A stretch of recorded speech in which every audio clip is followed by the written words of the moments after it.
Good evening, good evening, good evening. क्या हाल चाल, कैसे हैं आप लोग? सो आज हम लोग बिहार में कृषि आधारित उद्योगों के बारे में चर्चा करेंगे। एग्रीकल्चर बेस्ड इंडस्ट्रीज जो हैं बिहार में, उसके बारे में चर्चा करेंगे। इसके पहले की क्लास में हम लोगों ने बिहार में एग्रीकल्चर का स्टेटस या परफॉर्मेंस देखा था, है ना। और जब हम लोग इंडस्ट्री वाला सेक्शन कर रहे थे उसमें हमने कहा था कि उद्योगों को लेकर के पहले तो एक बार उद्योगों के बारे में इन जनरल बात कर लेंगे, फिर एग्रीकल्चर बेस्ड और फिर नॉन एग्रीकल्चर इंडस्ट्रीज जो है उसके बारे में चर्चा करेंगे। हम लोगों ने स्टार्टअप्स और एंटरप्रेन्योरशिप को लेकर के भी जो हमारे बिहार के सर्वेक्षण में बात की गई है उसके बारे में हम लोगों ने चर्चा की है अपने क्लास में। ठीक है, तो आज हम लोग कृषि आधारित उद्योग, एग्रीकल्चर बेस्ड इंडस्ट्रीज जो है बिहार का, उसके बारे में चर्चा करेंगे। यह सेक्शन इसलिए भी महत्वपूर्ण है क्योंकि जब हम लोग बिहार के बारे में बात करते हैं, है ना, तो बिहार प्रमुख रूप से कृषि आधारित राज्य है ना। और कृषि के अंतर्गत मतलब आमतौर पर चावल, गेहूं, दलहन, तिलहन, मक्का, इन सभी का तो हम लोग बेहतरीन उत्पादन करते ही हैं। उसके साथ साथ हम लोग फलों और सब्जियों का भी बहुत सुंदर उत्पादन करते हैं। तो ये बहुत ही नेचुरल है बिहार के डेवलपमेंट के लिए कि हम लोग कृषि आधारित उद्यमों पर, एग्रीकल्चर बेस्ड इंडस्ट्रीज पर अगर विशेष ध्यान दें, जैसा कि बिहार सरकार करती आ रही है, तो ये बिहार के आर्थिक विकास को बेहतर तरीके से बढ़ावा देगा। राइट, तो इसी चीज को ध्यान में रख करके, और जहां से आपके एग्जाम में प्रश्न भी पूछा जा सकता है, जैसे अपने बीपीएससी में क्या है कि अगर लंबा सवाल भी पूछ रहा है तो किसी एक छोटे मुद्दे पर पूछ देता है ना। तो अगर कृषि संबंधित उद्योगों को लेकर के अगर सवाल पूछा जाए अलग से तो भी उसका जवाब हम दे सकें, है ना। और सबसे बड़ी बात यह है यहां पर कि हम लोग जो आंकड़े लेकर के आए हैं और जो चीजों के बारे में बात किया हमने, वो हमारा जो लेटेस्ट आर्थिक सर्वेक्षण है बिहार का, सर्वेक्षण 2024-25, वहां से इन चीजों को लेकर के आए हैं, है ना। खैर, सबसे पहले एक बार देख लेते हैं कि खाद्य प्रसंस्करण उद्योग बिहार के लिए क्यों अच्छा माना जा सकता है। अगर देखा जाए तो जाहिर सी बात है कि भारत में सब्जी और फलों के बड़े उत्पादक राज्यों में से एक है बिहार, है ना। चावल, गेहूं, मक्का इत्यादि, है ना, दलहन का तो उत्पादन बहुत अच्छा करता ही है। अगर हम लोग फलों में बात करें तो फलों में आम, है ना, लीची, अमरूद, ईटीसी का भी अच्छा उत्पादन करते हैं हम लोग। कृषि आधारित उद्योगों में बात करें हम लोग तो प्राथमिक क्षेत्र के अंतर्गत दुग्ध उत्पादन भी चला आता है, मिल्क प्रोडक्शन भी चला आता है। डेयरी इंडस्ट्री जो है बिहार का एक प्रमुख उद्योग है ना। तो हम देखेंगे कि बिहार में जो टोटल पशुधन है, यानी कि जो लाइव स्टॉक पॉपुलेशन है, उसमें 52% पशु दुधारू पशु है, यानी कि गाय, भैंस, बकरी, इस तरीके के पशु जो कि दुधारू पशु है, मिल्च एनिमल है, उनका अनुपात है 52%।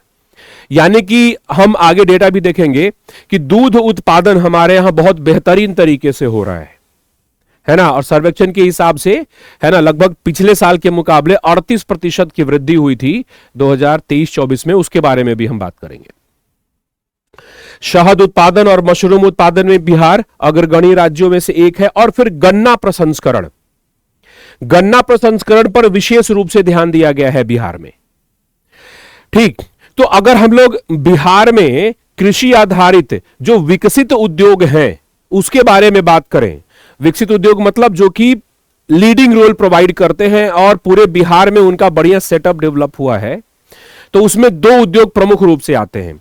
एक है आपका सुगर इंडस्ट्री यानी कि चीनी उद्योग, और दूसरा है आपका डेयरी इंडस्ट्री यानी कि दूध उद्योग। तो हम इन दोनों ही के बारे में चर्चा करेंगे। और यह चीज इसलिए भी विशेष है क्योंकि जब हम लोग अपने आर्थिक सर्वेक्षण में, है ना, एग्रीकल्चर बेस्ड इंडस्ट्रीज, कृषि आधारित उद्योगों का चैप्टर खोल करके देखते हैं तो उसमें भी इन्हीं दोनों उद्योगों के बारे में विशेष रूप से बात की गई है। राइट, तो एक है आपका सुगर इंडस्ट्री और दूसरा है आपका डेयरी इंडस्ट्री। तो इन दोनों के बारे में बात करते हैं हम लोग, और क्या सारी नई चीजें हुई हैं उस पर भी चर्चा करेंगे, और क्या सरकार की योजनाएं हैं इनको बेहतर करने के लिए, उस पर भी चर्चा करेंगे हम लोग। तो सबसे पहले अगर हम लोग चीनी उद्योग के बारे में बात करें, देखते हैं इसको। तो चीनी उद्योग, तो चीनी उद्योग से हमको एक बात समझ में आती है कि गन्ने को क्रश करके फिर चीनी मिल में जो हम लोग ले जाते हैं गन्ना को, गन्ना ईख, उसको क्रश करके रस निकाल करके उससे चीनी बनता है, गुड़ बनता है, इतना हम लोगों को पता है, राइट।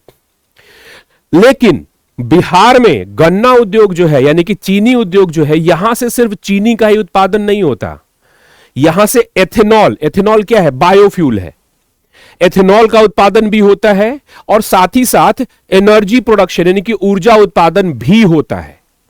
तो चीनी उद्योग सिर्फ चीनी उत्पादन के लिए ही महत्वपूर्ण नहीं है, बल्कि उसके साथ साथ एथेनॉल का भी उत्पादन करता है और पावर जनरेशन यानी कि ऊर्जा का भी उत्पादन करता है।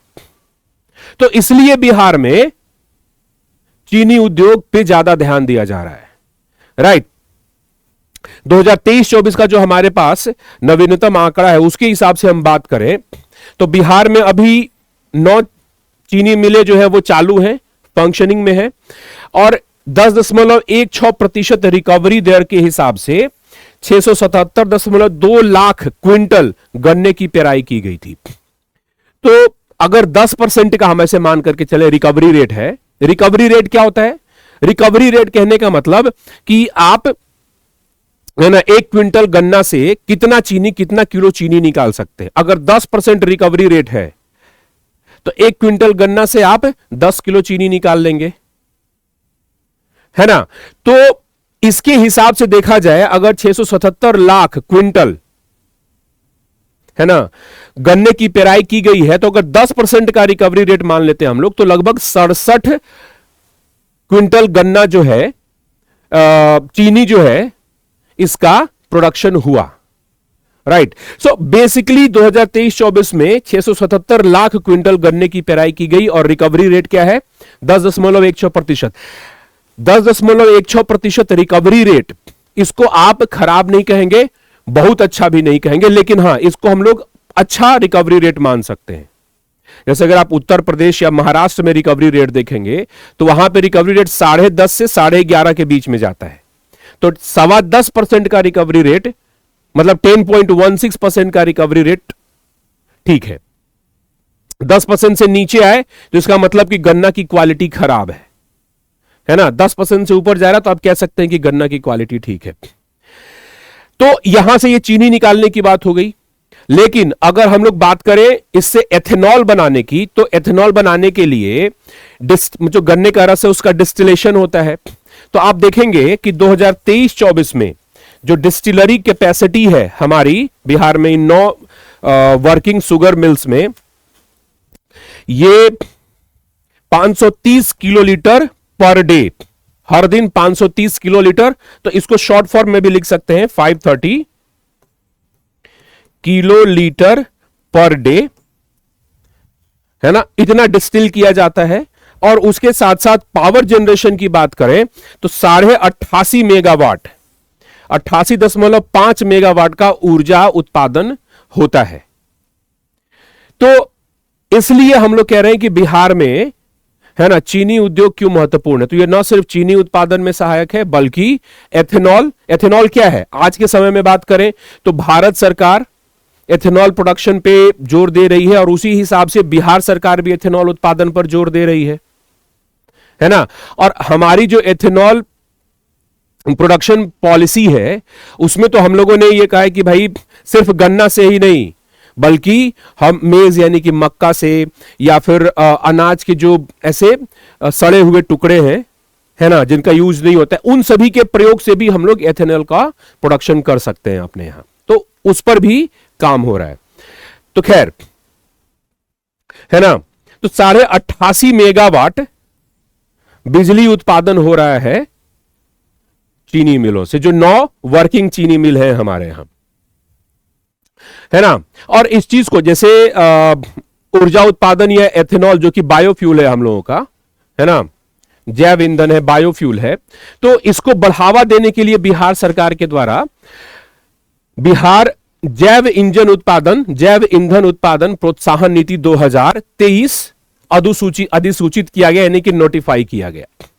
ध्यान रखेंगे कि इसके पहले है ना। बायोफ्यूल प्रोडक्शन प्रमोशन पॉलिसी हम लोग पहले से लेकर आ रहे थे, लेकिन ये बिहार जैव ईंधन उत्पादन प्रोत्साहन नीति जो है, ये राष्ट्रीय जैव ईंधन नीति 2018 के आधार पर अधिसूचित किया गया है। तो जो भारत सरकार का है नेशनल पॉलिसी ऑफ बायोफ्यूल्स 2018, उसके हिसाब से Bihar biofuels production promotion policy 2023। इसके पहले एथेनॉल प्रोडक्शन प्रमोशन पॉलिसी था हम लोगों का, उसमें एथेनॉल पर विशेष रूप से ध्यान दिया जा रहा था। ये सभी बायोफ्यूल्स के लिए है। तो इसका उद्देश्य क्या है? तो इसका उद्देश्य यह रखा गया है कि जितना भी एथेनॉल और कंप्रेस्ड बायोगैस और कंप्रेस्ड बायो सीएनजी के प्रोडक्शन को बढ़ावा देना, है ना।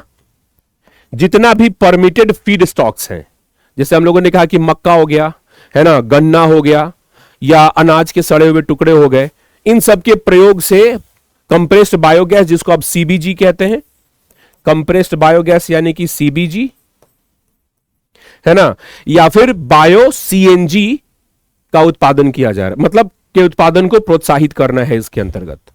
तो ऑफ कोर्स यहां पर गन्ना जो है उसका उपयोग होगा, राइट। इसके साथ साथ, है ना, एथेनॉल और सीबीजी निर्माण में जो योग्य निवेशक हैं, जो ऐसे लोग इसमें इस क्षेत्र में निवेश करना चाहते हैं, सरकार उनको प्रोत्साहित करेगी, इंसेंटिवाइज करेगी। तो इंसेंटिव्स कैसे मिलेंगे उनको? तो वित्तीय सहायता देकर के। तो कैपिटल सब्सिडी जो है, वित्तीय सहायता कैसे? तो पूंजीगत सब्सिडी प्रोवाइड कर रही है सरकार, पूंजीगत सब्सिडी प्रोवाइड करेगी सरकार एथेनॉल और सीबीजी निर्माण के लिए। कंप्रेस्ड बायोगैस का निर्माण करेंगे तो इससे क्या होगा? इससे इस फील्ड में निवेश बढ़ेगा, और जब इस फील्ड में निवेश बढ़ेगा तो गन्ने के किसानों को लाभ होगा इससे, है ना।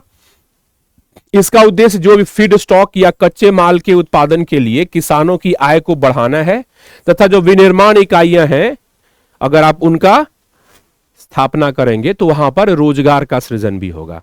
तो इसके फायदे आपको क्या दिख रहे हैं? इसके फायदे क्या हैं या क्या उद्देश्य रखा गया? एक तो चीनी उत्पादन बढ़ेगा, ऑफ कोर्स, एक तो चीनी उत्पादन बढ़ेगा। दूसरा, बायोफ्यूल जैव ईंधन के लिए एथेनॉल का उत्पादन होगा, है ना, जैव ईंधन के रूप में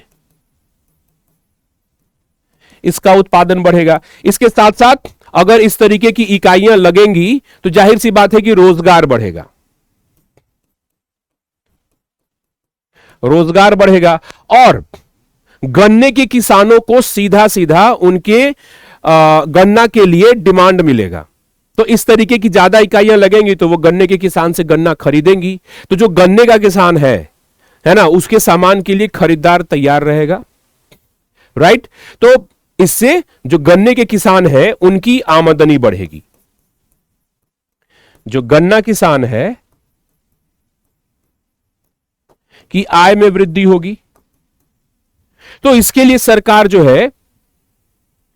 है ना, ये बायोफ्यूल प्रमोशन पॉलिसी को नोटिफाई की है, राइट। तो एक तो ये चीज हो गई, लेकिन एक चीज का यहां पर हमको क्या दिखता है कि जैसे ठीक है, बायोफ्यूल प्रमोशन पॉलिसी आपने बना तो दिया है, जिसके लिए आपको गन्ना चाहिए प्रमुख रूप से, लेकिन बिहार में फिर भी गन्ने की खेती जो है एक चुनौतीपूर्ण कार्य है, और इसके चलते चीनी मिल का भी उतना विकास नहीं हो रहा है, और जो हमारा एथेनॉल प्रमोशन पॉलिसी है उसका भी ढंग से, मतलब जितना होना चाहिए विकास, उस हिसाब से आशान्वित विकास नहीं हो रहा है।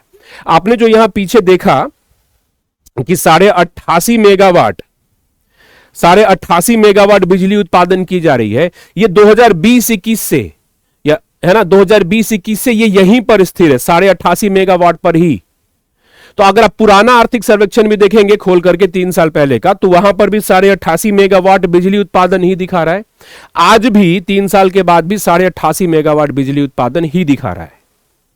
तो कहने का तात्पर्य यह है कि जिस हिसाब से इस एरिया में ग्रोथ होना चाहिए उस हिसाब से हो नहीं रहा है, सिर्फ कहने के लिए चीजें हैं। तो यह एक कमी है, चुनौती है।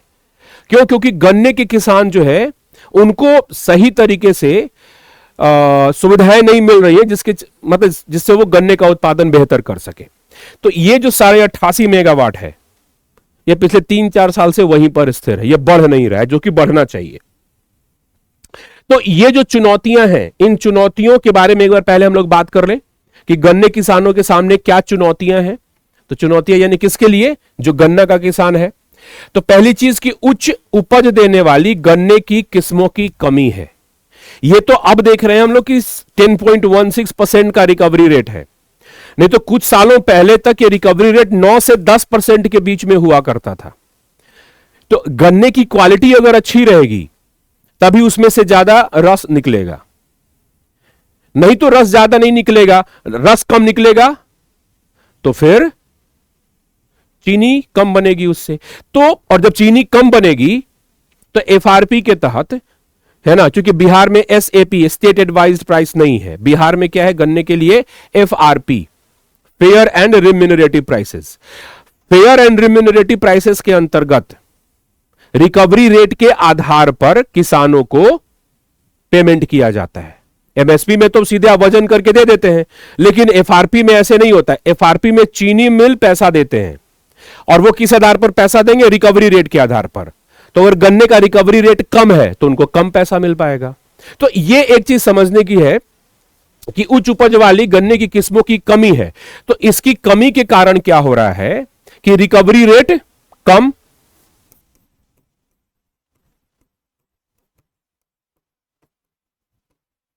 और आपको पता है कि एफआरपी रिकवरी रेट के आधार पर भुगतान किया जाता है।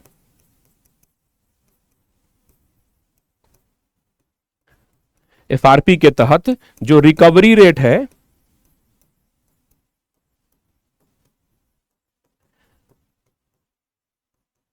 के आधार पर भुगतान किया जाता है। तो इससे गन्ना किसानों की आय जो है वो कम हो जाती है और वो हतोत्साहित होते हैं। एक तो ये वजह हो गई। दूसरी वजह आप देखो, गन्ने का जो फसल है ना, ये आपको 9 से 10 महीना लग जाता है पूरा परिपक्व होने में। मतलब अगर आप कहो कि गन्ने का किसान अपने यहां साल भर में एक ही फसल कर पाएगा, ये एक बड़ी प्रॉब्लम है, जिसके चलते बहुत सारे लोग गन्ना का खेती नहीं करते हैं। एक तो उनके सभी जगह पर चीनी मिले नहीं, आप देख रहे हो कि नौही शुगर मिल जो है वही काम कर रहा है। तो अगर गन्ने का उत्पादन भी करते हैं तो उनको खुद से ही कोल्हू बैल लगा करके या जैसे भी हो कोल्हू की सहायता से रस खुद से ही निकालना होगा। अब उनकी योग्यता इतनी नहीं है कि वो चीनी बना सकें, तो वो गुड़ बना करके बेच सकते हैं अधिक से अधिक, है। तो अब इतना मेहनत करे किसान तब जाकर के गुड़ की कीमत मिलेगी, राइट। और साल भर में एक ही फसल है, ठीक। और उस फसल के साथ दिक्कत क्या है? उस फसल के साथ दिक्कत यह है कि 25 से 30% जो क्षेत्र है गन्ना के अंतर्गत आने वाला, सिंचाई की सुविधा मात्र 25 से 30% गन्ना की फसल के लिए उपलब्ध है, और उसमें भी औसतन 1 से 2 बार ही सिंचाई हो पाती है। कारण यह है कि एक सिंचाई का कार्यकाल जो है आपका अप्रैल से जून, तो अप्रैल से जून के बीच में सब नहर सूखा हुआ रहता है ना, और पानी रोक के रखा जाता है। अगर मान लो जो कि बांध में पानी है भी तो भी सिंचाई विभाग पानी रिलीज नहीं करेगा। क्यों? क्योंकि उसको फिर धान की खेतों के लिए पानी रिलीज करना पड़ेगा। उस समय क्या पता मानसून सही हो नहीं हो, तो ज्यादातर किसान तो धान की खेती करते हैं, तो उसको धान की खेती के लिए फिर पानी छोड़ना है, तो अभी वो पानी नहीं छोड़ेगा या कम मात्रा में पानी छोड़ता है। तो गन्ना किसानों के लिए समस्या क्या है कि एक तो सिंचाई की सुविधा बढ़िया नहीं है ना, अप्रैल से जून के महीने में उनको पानी मिल नहीं पाता है।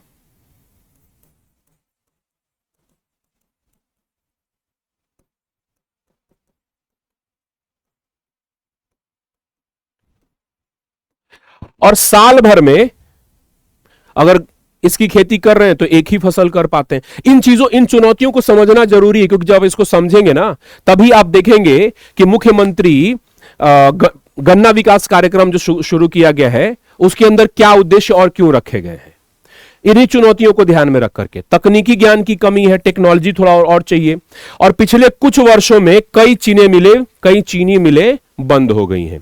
अगर आप ऐसे बिहार में चीनी मिलों की लिस्ट देखेंगे तो आपको 28 लिस्ट दिखेगा कि 28 चीनी मिलें हैं बिहार में, लेकिन उस 28 चीनी मिलों में 28 में से 2019-20 में 11 काम करती थी।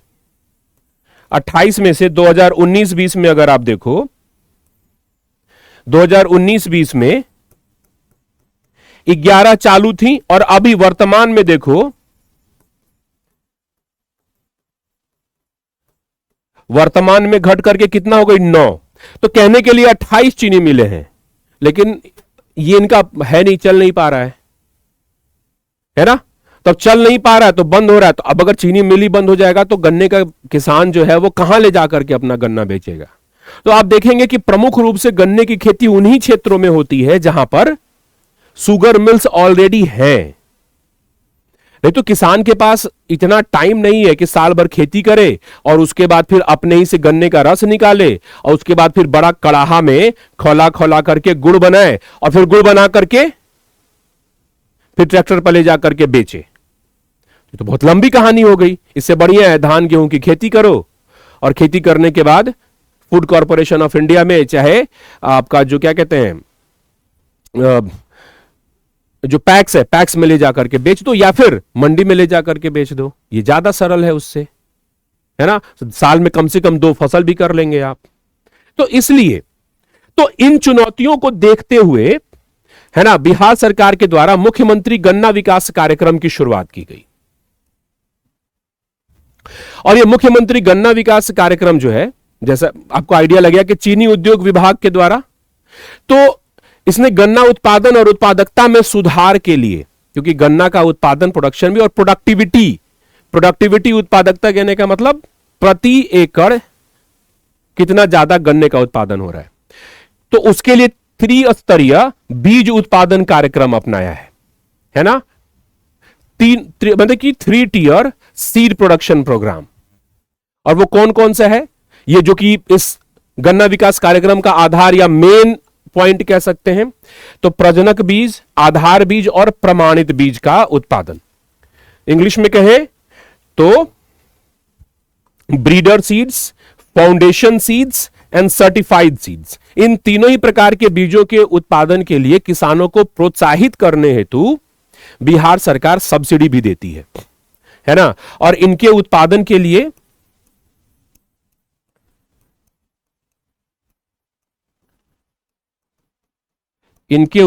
के लिए सरकार द्वारा सब्सिडी भी प्रोवाइड किया जाता है।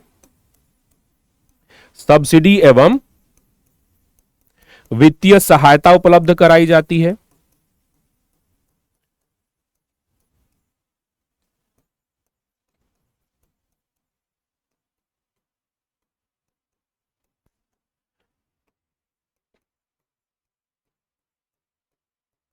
राइट, वित्तीय सहायता भी उपलब्ध कराई जाती है।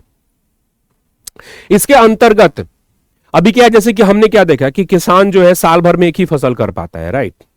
तो सरकार लगातार प्रयास कर रही है इंटरक्रॉपिंग विथ शुगर केन, गन्ने की फसल के साथ साथ। तो गन्ने की खेती देखी आप लोगों ने, तो काफी दूरी पर, जैसे गन्ने की जो फसल लगाई जाती है कम से कम 1 फीट की दूरी पर लगाया जाता है ना। तो और ऐसे मेड़ रहता है, बीच से पानी वगैरह रहता है। तो आपके पास जैसे 2 ऊंचे ऐसे ऐसे मेड़ हो गए, है ना। जैसे मान लो अभी यहां गन्ना लगा है, यहां गन्ना लगा है, राइट। अभी ये जो है आपका स्पेस बचा हुआ है, ठीक। इस स्पेस में आप क्या कर सकते हैं,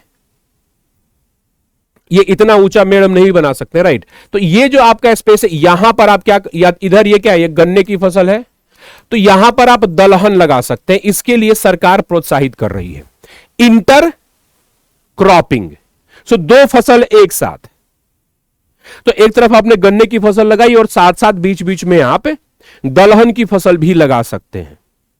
तो अभी तो सरकार पूरी तरह से दलहन की फसल लगाने के लिए, कोई भी दलहन की फसल लगाओ आप, उसके लिए सरकार आपको वित्तीय सहायता दे रही है। वैसे मुख्य रूप से आप देखें तो मसूर और मूंग की फसल लगाने के लिए प्रोत्साहित करती है सरकार, है ना। So intercropping of sugarcane with masoor और मूंग की फसल, मसूर या मूंग लगाओ। और इसके लिए वित्तीय सहायता क्या है, तो अगर आप इस कार्य के लिए बीज खरीदना चाहते हैं मसूर और मूंग का, तो उसके लिए आपको सरकार 50% सब्सिडी दे रही है बीजों पर। तो 100 रुपए का बीज आपको मिलेगा तो 50 रुपए का बीज आपको उपलब्ध होगा। 50% सब्सिडी दे रही है और प्रति एकड़ अधिकतम 1000 रुपए तक, तो उतना ही बीज आप यूज भी कर पाएंगे। ठीक, तो यह प्रोत्साहन राशि, तो इससे क्या होगा, इससे किसानों की आय बढ़ेगी। साल भर में एक बार फसल वो तो चल ही रहा है, लेकिन साथ में बीच बीच में ये फसल करेंगे तो दलहन का उत्पादन भी बढ़ेगा और किसानों की आय भी बेहतर होगी। तो इससे फायदा होगा कि पल्सेस जो है, दलहन का उत्पादन भी बढ़ेगा और उसके साथ साथ किसानों की आय भी बढ़ेगी।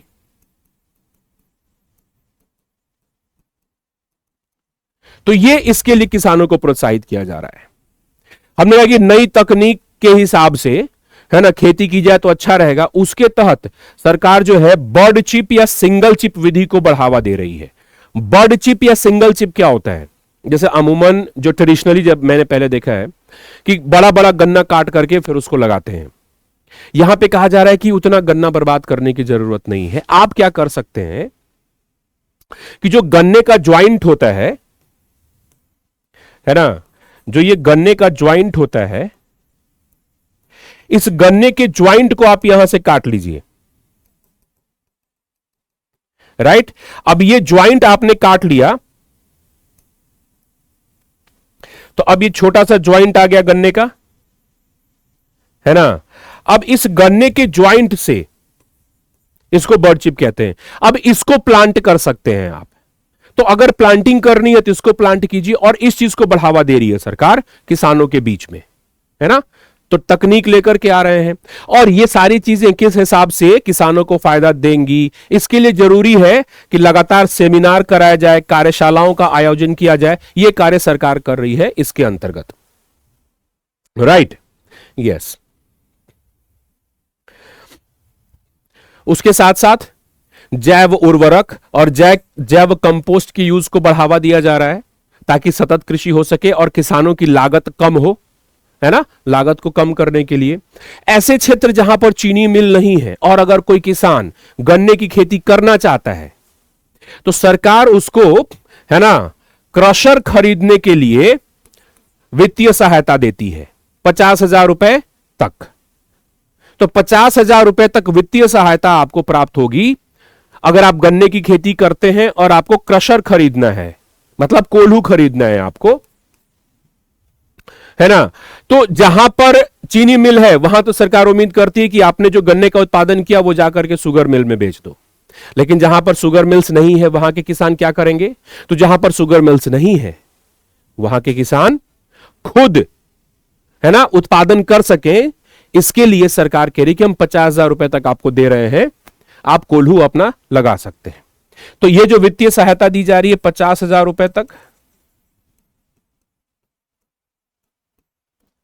तो इस हिसाब से गन्ने के उत्पादन को प्रोत्साहित करने का कार्य सरकार के द्वारा किया जा रहा है, क्योंकि इसमें फ्यूचर दिख रहा है ना। और इसमें कुछ और इनिशिएटिव जो लिए गए हैं उसको देखो आप।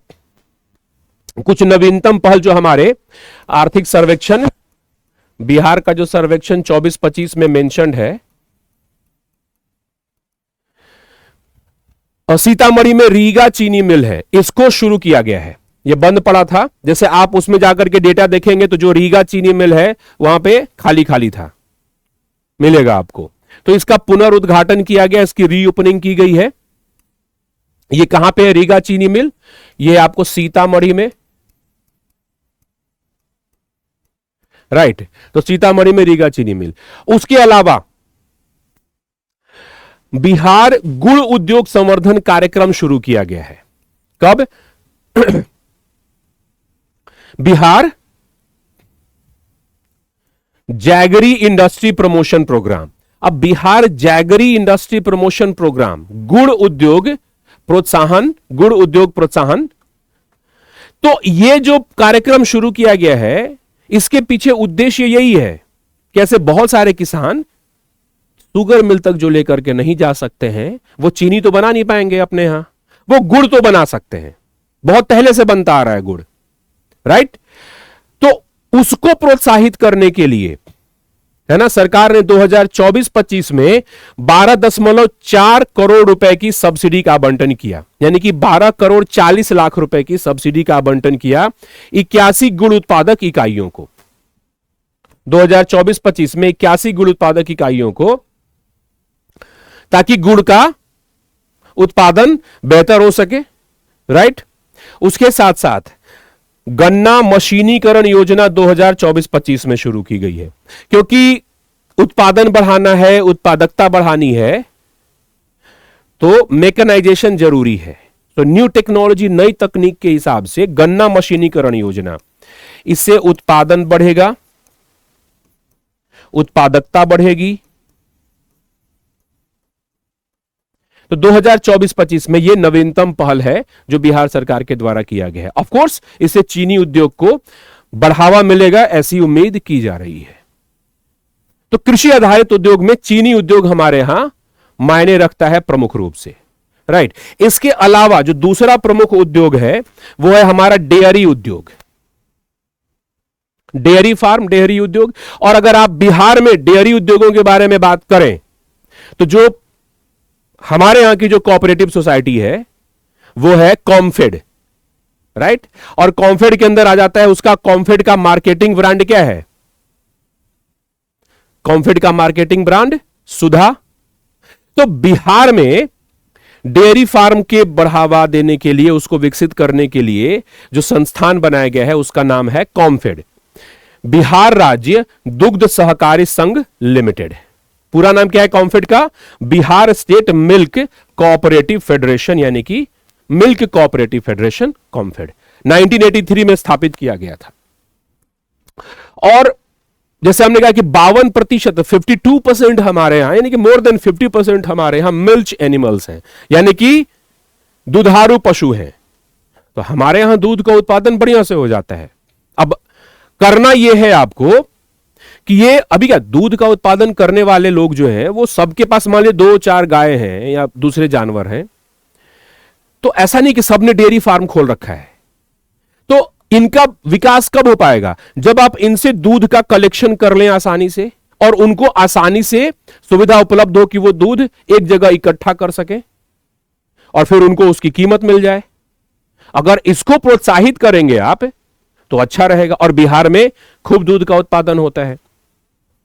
तो ये जो दूध सहकारी समितियां हैं, इससे ग्रामीण परिवारों की आय तो बढ़ेगी ही, ऑफ कोर्स, है ना, डेयरी विकास भी होगा। और यह भूमिका 1983 में स्थापित कॉम्फेड के द्वारा निभाई जा रही है। तो देखिए, कॉम्फेड सिर्फ ऐसा नहीं है कि कॉम्फेड जो है वो सिर्फ दूध इकट्ठा करने का काम करता है। कॉम्फेड का ब्रांड क्या है? मार्केटिंग ब्रांड सुधा। तो ऐसा नहीं है कि यह सिर्फ दूध इकट्ठा करने का काम करता है, बल्कि इसके साथ साथ ये कुछ और सेवाएं भी देता है ना। वो सेवाएं क्या है? जैसे पशुओं का कृत्रिम गर्भाधान, artificial insemination, deworming of cattle, मवेशी जो है उसको डीवॉर्म करना, समय समय पर जाकर के टीका लगाना, दवाइयां देना, कहीं कुछ इस प्रकार का कीड़ा लग रहा है, बीमारी हो रही है, उसको ठीक करना, टीका लगाना, टीकाकरण। पशुओं में खुर और मुंह का रोग, खास करके दुधारू पशुओं में, गायों में खूब देखने को मिलता है, भैंस में देखने को मिलता है खुर और मुंह का रोग, राइट। तो बैक्टीरियल बीमारी है ये, एक जानवर से दूसरे जानवर को फैल सकता है, और एक बार हो जाए तो ठीक होने का नाम नहीं लेता। तो उसके लिए टीकाकरण करना आवश्यक है। तो कॉम्फेड के नेतृत्व में टीकाकरण किया जाता है। पशु आहार वितरण, बीज वितरण आदि। तो इस तरीके से कई सारी सेवाएं जो है वो कॉम्फेड प्रोवाइड करता है। सिर्फ दूध कलेक्शन का काम ही नहीं है ना।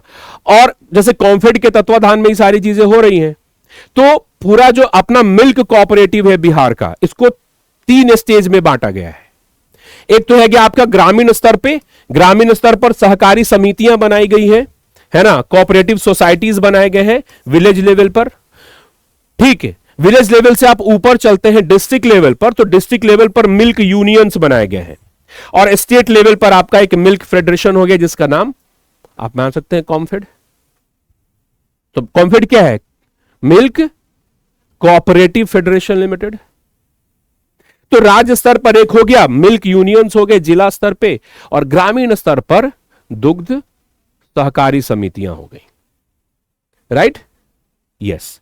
तो ये 3 स्तर पर, है ना, कॉम्फेड इन चीजों को देखता है, राइट, ओके।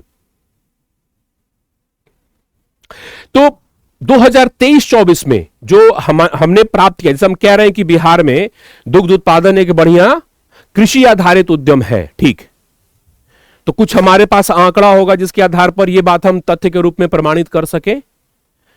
तो 2023-24 का जो हमारा आर्थिक सर्वेक्षण के हिसाब से आखिरी डेटा है हमारे पास, ये क्या कहता है कि कॉम्फेड के सदस्यों की संख्या बढ़कर के 13.5 लाख हो गई है। 13.5 लाख लोग कॉम्फेड के सदस्य हैं, और उसमें से जो संगठित समितियां हैं, जो ऑर्गेनाइज सोसाइटीज हैं ग्रामीण स्तर पर, इनकी संख्या बढ़कर के कितनी हो गई है?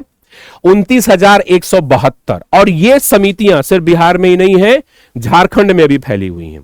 तो सुधा, इसका एक्सपेंशन झारखंड में भी है ऑफ कोर्स। तो 29,172 बिहार और झारखंड में, है ना, ये सहकारी समितियां हैं 13 संघों या परियोजनाओं के अंदर, 13 यूनियंस के अंतर्गत, अक्रॉस 13 यूनियंस 29,172 इस तरीके की, है ना, सोसाइटीज हैं।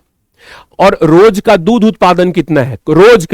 रोज का दूध उत्पादन कहें, कुल दैनिक दुग्ध संग्रह यह है 2,305,000 किलोग्राम, 2,305,000 किलोग्राम रोज दूध का संग्रह। उत्पादन छोड़ दो, कलेक्शन की बात हो रही है, क्योंकि सारे लोग जो है वो कॉम्फेड में ला करके दूध नहीं जमा करते, है ना। तो जो कॉम्फेड के द्वारा संग्रह किया जाता है डेली, 2,305,000 केजी दूध का संग्रहण किया जाता है। यह कब? 2023-24 में। और अगर पिछले साल के मुकाबले तुलना किया जाए 2022-23 से, तो यह 38.7 यानी कि 38.5 कह लो, या लगभग 39% का इंक्रीज दिखा रहा है। 38% का इंक्रीज समझ रहे हैं आप? 2 जोड़ दो तो 40%, यहां पर 1.3 जोड़ दीजिए तो 40% का इंक्रीज है ये। इसका मतलब कि सरकार के द्वारा जो सुविधाएं दी जा रही हैं, है ना, और ये जो सहकारी समितियां बनाई जा रही हैं, इसका लाभ स्पष्ट रूप से दिख रहा है, ठीक।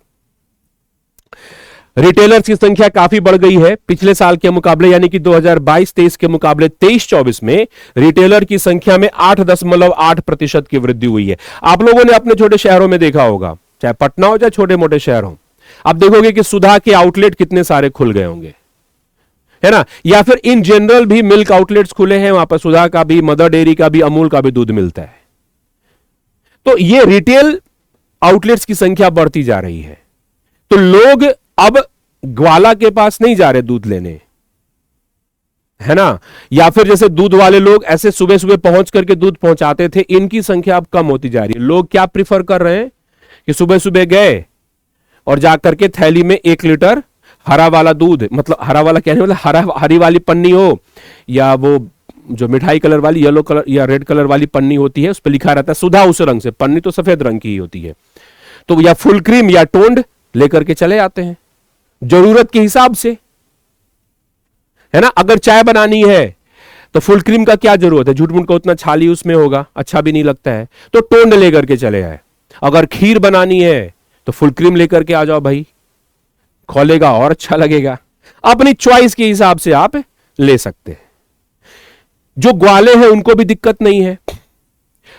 दूध की कीमत उनको कैसे दी जाती है, उसमें कितना फैट मटेरियल है। आपको जानना चाहिए कि भैंस की दूध की कीमत गाय की दूध की कीमत से ज्यादा होती है। क्यों? क्योंकि भैंस के दूध में फैट मटेरियल ज्यादा होता है।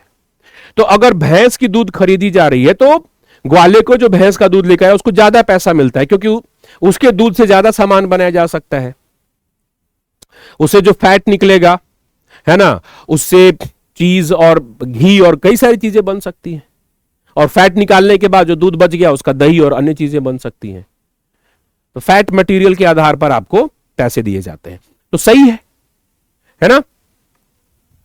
इसके साथ देखो कि नवंबर 2023 में कॉम्फेड के द्वारा एक और विशेष कार्य किया गया है, और इसी का परिणाम हमको दिख रहा है। जब हम कह रहे हैं ना कि 2023-24 में 38.7% का इंक्रीमेंट देखा गया है दूध संग्रह में, तो कारण क्या है तो नवंबर 23 में किसानों, विशेषकर दुग्ध उत्पादकों के सर्वांगीण विकास के लिए कॉम्फेड द्वारा एक बढ़िया पहल किया गया। क्या किया गया कॉम्फेड के द्वारा?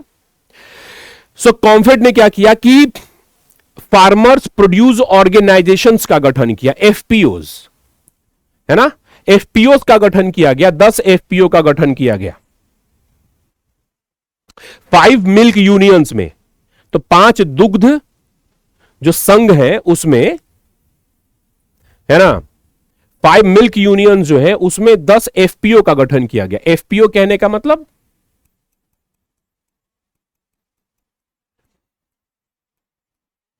है ना, फार्मर्स प्रोड्यूस ऑर्गेनाइजेशन।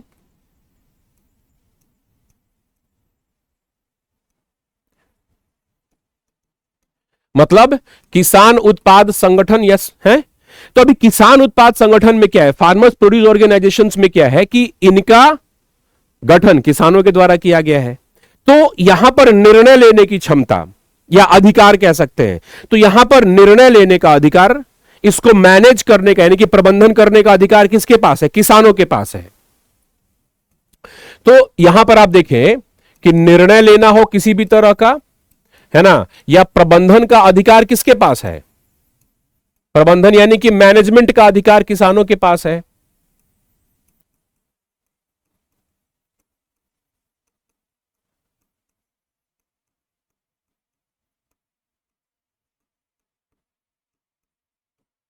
तो किसान के पास ये अधिकार हो गया। और ये एक किसान की बात नहीं, ये संगठन की बात हो रही है ना, ऑर्गेनाइजेशंस की बात हो रही है, यानी कि बड़ी मात्रा में किसान एक साथ हो गए। तो जब बड़ी मात्रा में किसान एक साथ हैं तो इनके अधिकार क्षेत्र में दूध उत्पादन की बड़ी मात्रा है, दूध आपूर्ति की बड़ी मात्रा है। तो अब ये बार्गेन कर सकते हैं प्राइस को लेकर के, है ना। अब जिसको बेच रहे हैं उसे बार्गेन कर सकते हैं कि भैया दूध का रेट बढ़ाइए, हर चीज की चारा का रेट, खली का रेट, सबका रेट बढ़ रहा है, उस हिसाब से दूध का रेट हम बढ़ाना चाहते हैं। तो अब ये एफपीओज जो है ये जब अब बार्गेन करेंगे तो इनका बार्गेनिंग पावर बढ़ जाएगा। क्यों? क्योंकि ये ज्यादा मात्रा में दूध आपूर्ति कर रहे हैं। तो होता क्या है कि इससे फायदा क्या होगा? इससे मूल्य के लिए बार्गेनिंग क्षमता बढ़ जाती है इनकी, या मोल भाव करने की क्षमता बढ़ जाती है। मोल भाव लिख देता हूं मैं,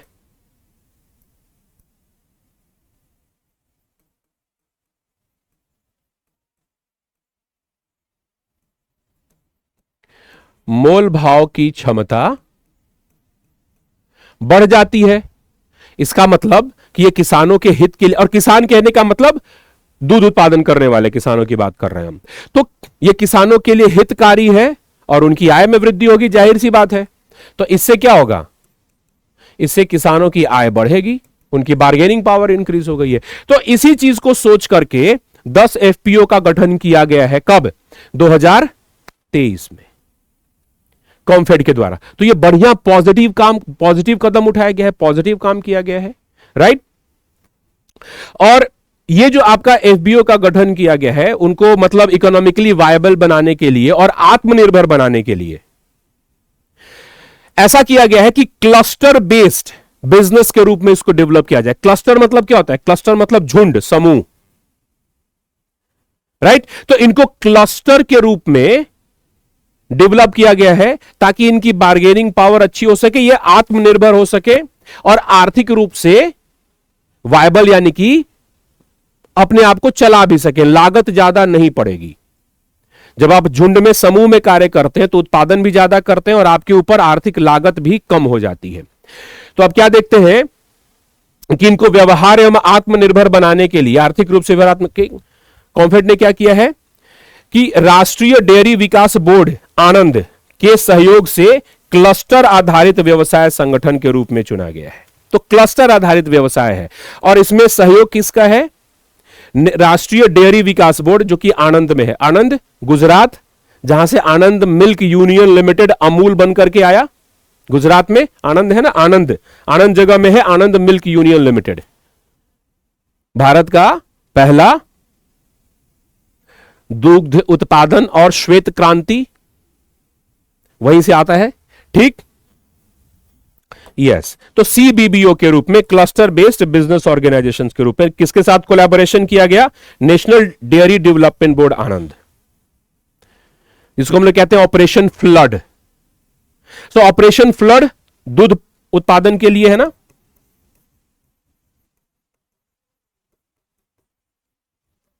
ऑपरेशन फ्लड कह लो, श्वेत क्रांति कह लो,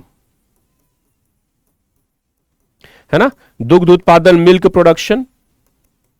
और बिहार में अगर आपसे कहा जाए कि बिहार में ऑपरेशन फ्लड किसके नेतृत्व में हो रहा था, तो बिहार में ऑपरेशन फ्लड का नेतृत्व करता कौन? कॉमफेड।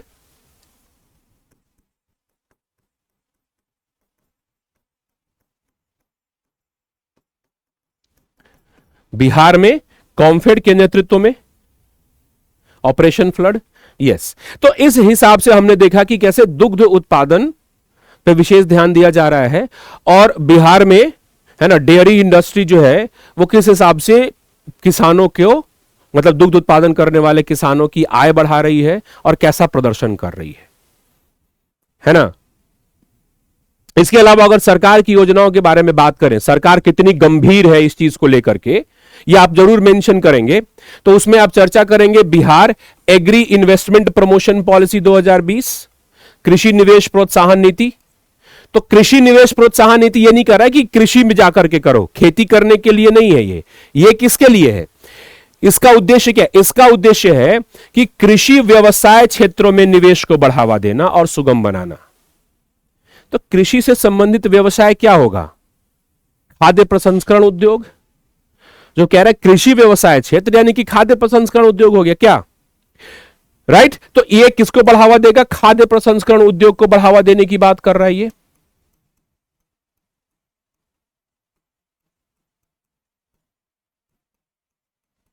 जब आप खाद्य प्रसंस्करण उद्योग को बढ़ावा देंगे तो ऑफ कोर्स इससे प्रसंस्करण का स्तर बढ़ेगा, जो वेस्टेज हो जाता है फल सब्जी का वो वेस्टेज नहीं होगा, है ना।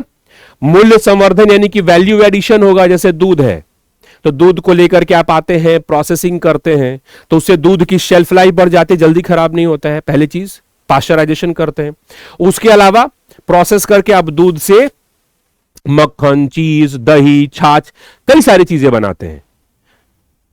तो इससे प्रसंस्करण हुआ, और मूल्यवर्धन जब करते हैं आप, वैल्यू एडिशन करते हैं आप उसमें, तो उसकी कीमत बढ़ जाती है, एक चीज। और उसमें गुणों का भी संवर्धन करते हैं आप, एनरिचमेंट करते हैं प्रोसेसिंग के दौरान, तो उसमें कुछ विटामिन वगैरह डाल देते हैं, क्योंकि विटामिन हमारे शरीर में बाहर से ही आता है। निर्यात को भी बढ़ावा मिलेगा इससे, तो यह उद्देश्य रखा गया है ना।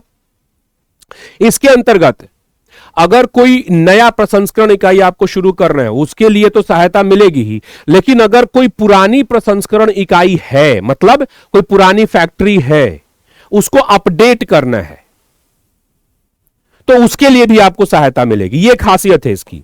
तो जो मौजूदा इकाइयों की प्रौद्योगिकी उन्नयन और विस्तार के लिए भी वित्तीय सहायता मिलेगी। नए के लिए तो मिलेगा ही, नए के लिए तो मिलेगा ही, जो ऑलरेडी एग्जिस्टिंग है ना, उन एग्जिस्टिंग यूनिट के अपग्रेडेशन के लिए भी आपको पैसा इसमें मिलेगा। यह इसकी विशेषता है। और उसके साथ साथ इसका उद्देश्य रखा गया है कि भाई किसानों की आय की वृद्धि हो जाए। कृषि आधारित उद्योग अगर बढ़ेंगे तो रोजगार का सृजन होगा ऑफ कोर्स। और इसके अंतर्गत सहायता राशि क्या रखी गई है? तो मिनिमम कॉस्ट रखा गया है 25 लाख या 0.25 करोड़, और मैक्सिमम कॉस्ट रखा गया है 5 करोड़ रुपए की। तो इतनी लागत की 25 लाख से 5 करोड़ रुपए तक की जो स्वीकृत परियोजनाएं हैं, इनका ही लाभ दिया जाएगा, इन्हीं लोगों को लाभ दिया जाएगा जो इस रेंज में आते हैं। तो ये जो है आपकी कृषि निवेश संवर्धन नीति है। तो जाहिर सी बात है कि कृषि निवेश संवर्धन नीति है, तो ये एग्री बेस्ड इंडस्ट्रीज, कृषि आधारित उद्योगों के विकास के लिए ही है। किसानों की आय बढ़ेगी, रोजगार में कमी होगी, बेरोजगारी में कमी होगी, रोजगार बढ़ेगा, है ना, तो राज्य का विकास भी होगा। तो ये कृषि आधारित उद्यम है। कुछ अन्य चीजें जो है उसके बारे में हम लोग बाद में चर्चा करेंगे, जैसे मखाना के लिए क्या किया जा रहा है, चाय के लिए क्या किया जा रहा है, शहद उत्पादन के लिए क्या किया जा रहा है। इनसे संबंधित जो योजनाएं हैं और कुछ आंकड़े हैं उसको हम लोग संक्षेप में आपके सामने रखेंगे, ठीक है। तो आज की क्लास को हम लोग यहीं पर विराम देते हैं, है ना। होपफुली इन जगहों से अगर क्वेश्चन आता है तो आप इसका उपयोग, सीधे सीधे आता है तब तो ठीक है, नहीं तो ये ऐसे मुद्दे हैं जिसको कि आप बिहार के आर्थिक विकास में कहीं भी जोड़ करके उपयोग कर सकते हैं, है ना। तो बिहार से जुड़ा हुआ प्रश्न आपको आना चाहिए कि कैसे इन मुद्दों का हम उपयोग कर सकते हैं। ये जो जानकारी, जो सूचना है आपके पास, इसका आप कैसे उपयोग कर सकते हैं। ठीक है, तो फिर अगली क्लास में हम लोग मिलेंगे अगले टॉपिक के साथ। चलिए, till then thank you very much everyone and good night, take care.